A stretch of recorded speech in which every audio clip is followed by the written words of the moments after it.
শ্রাবণকে মারতে এসে ধরা পড়ে গেল ছদ্মবেশী মৃত্তিকা। সম্পূর্ণ জানতে ভিডিওটিতে একটি লাইক করে প্রথম থেকেই দেখতে থাকো। হ্যালো বন্ধুরা, টলিউড স্টুডিও পাড়া চ্যানেলে তোমাদেরকে স্বাগত। গল্পের শুরুতেই দেখা যায় যে শ্রাবণ স্করপিওর কামড় খেতে থাকে, কিন্তু তবুও মুখ দিয়ে কিছু বলে না। এর মধ্যেই ওম আংটিটা খুঁজে পেয়ে বলে, এই আংটিটাও আমি খুঁজে পেয়ে গেছি, সংসার এবারে আমার হাতের মুঠোয়। তখনই হঠাৎ করে শ্রাবণ স্করপিওটাকে দেখায়, আর দেখেই সবাই চমকে যায় আর বলে, মাই গড, স্করপিও এখানে কি করে আসলো? আর তখন শ্রাবণের হাতে অলরেডি কামড়ে দিয়েছে। এরপর শ্রাবণ ব্যথায় ছটফট করতে থাকে। অন্যদিকে মৃত্তিকা বলতে থাকে রোহিণীকে, রোহিণী বেবি, কেমন লাগলো? তোমাকে চড় মেরেছিল না ওই হাত দিয়ে? এবার দেখো ওর কেমন শাস্তি হয়। তখনই রোহিণী বলে, থ্যাংক ইউ নতুন মা, তুমি এইভাবে যে আমার পাশে থাকবে এটা আমি ভাবতে পারিনি। মৃত্তিকা তখন বলে, বেবি, তুমি আমার বেবি বলে কথা, আর আমি তোমার পাশে থাকবো না সেটা কি কখনো হতে পারে বলো? আমি তোমার পাশে সব সময় আছি, তোমার কোনো ক্ষতি আমি হতে দেব না, বুঝতে পারলে? এর মধ্যেই তখনই রোহিণী আর মৃত্তিকা দাঁড়িয়ে দাঁড়িয়ে মজা নিতে থাকে যে শ্রাবণের একটা জব্দ হয়েছে। এর মধ্যেই শ্রাবণ তখন বলে, আমার কিছু হয়নি, তোমরা সবাই এমন করছো কেন? রানু তখন বলে, কিছু হয়নি মানে?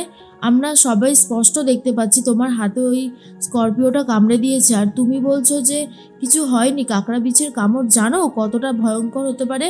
তোমার হাতের অবস্থা একটু পরেই খারাপ হয়ে যাবে। আর তখনই শ্রাবণ বলে, এই খেলাটার মানেই তো এটা হলো, সারা জীবন মেয়েরা অনেক কষ্ট পাবে, দুঃখ পাবে, ঝড় ঝাপটা কত কিছুই না আসবে। দাঁতে দাঁত চেপে যদি সহ্য করতে নাই পারি, তাহলে আর এই খেলাটার কিসেরই মর্ম? আর তখন দাদুও খুব কষ্ট পায় শ্রাবণের হাতের অবস্থা দেখে। আর কিন্তু সমরেশ চলে এসেছে, একটু আলু থেতো করে নিয়ে এসে আর সেই রসটা দিতে থাকে আর বলে, ঠিক হয়ে যাবে, ঠিক হয়ে যাবে। রানু তখন বলে, দাদা এটা আপনি কি দিচ্ছেন? তখন শ্রাবণ বলে, বাবা আমার হাতে আলু থেতো করে দিয়েছে, যাতে আমার জায়গাটায় ঠান্ডা হয়ে যায় আর আর কোনো কষ্টও না হয়।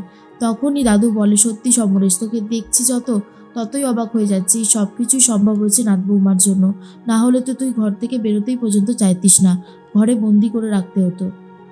এর মধ্যেই তখনই হঠাৎ করে শ্রাবণ বলে, নতুন মা, আমি খুব ভালো মতনই জানি এ সমস্ত কিছু আপনাদের প্ল্যান, কিন্তু এটা জানেন তো যে আমারও কিন্তু সহ্য ক্ষমতা খুব একটা যে কম তেমনটা না, যথেষ্ট সহ্য ক্ষমতা আছে। কেমন লাগলো সেটা তো বলুন।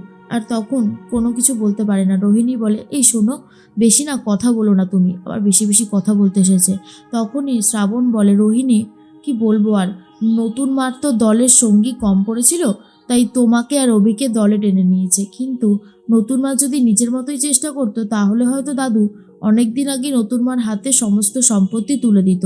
যাক, সেটা তো হয়নি, আর হলে যে খুব একটা ভালো হতো অবশ্য তেমনটাও নয়।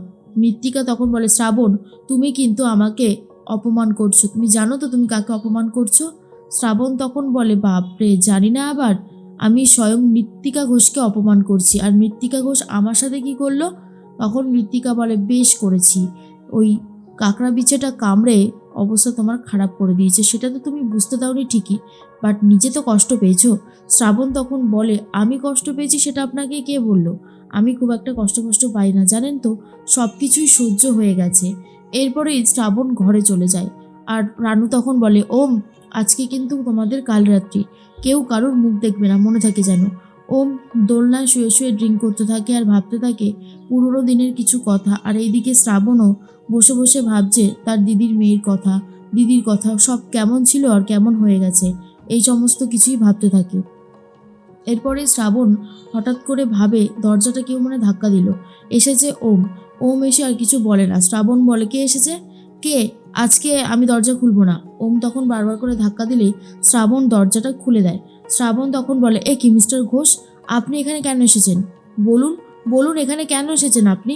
আর তখনই ওম বলে, কেলো, তুমি আমার দিকে তাকাচ্ছ না কেন? শ্রাবণ, আমার দিকে তাকাও।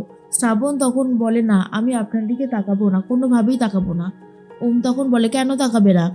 তোমাকে তাকাতেই হবে। শ্রাবণ বলে, আমার সিঁথির সিঁদুর মুছে দেওয়ার অধিকার আপনার নেই মিস্টার ঘোষ, আর আমি আজকে কাল রাত্রিতে কিছুতেই আপনার মুখ দেখব না, তাহলে স্বামীর অমঙ্গল হবে। তখনই ওম বলে, অমঙ্গল? আর কি অমঙ্গল বাকি আছে? সবটাই তো হয়ে গেছে, আর কি কোনো কিছু বাকি আছে? আমার তো সেটা কোনোভাবেই মনে হয় না। তুমি কথা বলবে না তো শ্রাবণ? দাঁড়াও আমি তোমাকে কি করি দেখ। কিন্তু শ্রাবণ তখনই ওমকে ধাক্কা দিয়ে ঘর থেকে বার করে দিয়ে ছিটকিনিটা আটকে দেয় দরজার। ওম তখন বারবার করে দরজা ধাক্কা দিতে থাকে, কিন্তু তাতে বিশেষ কোনো লাভ হয় না। কোনোভাবেই দরজাটা আর খুলতে পারে না ওম। ওম মনে মনে ভাবে, শ্রাবণের এত জেদ! আর শ্রাবণ এটা আমাকে কি করলো? আমার ঘর থেকে আমাকেই ধাক্কা দিয়ে বার করে দিল। এটা মোটেও ঠিক করেনি শ্রাবণ। এর একটা বদলা তো আমাকে নিতেই হবে। এর মধ্যে শ্রাবণ তখন বলে, মিস্টার ঘোষ, আপনি চাইলেও আজকে আমি আপনার মুখ দেখব না, কোনোভাবেই না, কোনোভাবেই না। এরপর ওম তো ঘরে চলে যায়, অন্য ঘরে, সেখানে গিয়ে ভাবতে থাকে। অন্যদিকে হঠাৎ করে শ্রাবণ যখন ভাবছিল সব কিছু, তখনই লাইটটা নিভছে চলছে এমনটা হতে থাকে।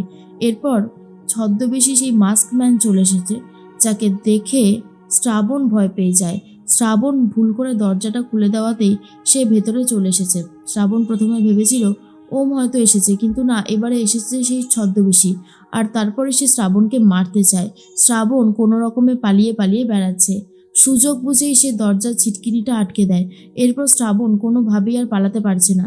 এরপর সে মারতে গেলে শ্রাবণ সরে যাচ্ছে বারবার। আর যতবারই মারতে যায় ততবারই শ্রাবণ সরে গিয়ে চিৎকার করতে থাকে। অন্যদিকে তখনই ওম আসতে থাকে। ওম এসে বলে, আবার আবার তুমি দরজাটা দিয়েছো, দরজাটা খোলো শ্রাবণ। তুমি কিন্তু দরজাটা এইভাবে আটকে রাখতে পারো না, কোনোভাবেই না।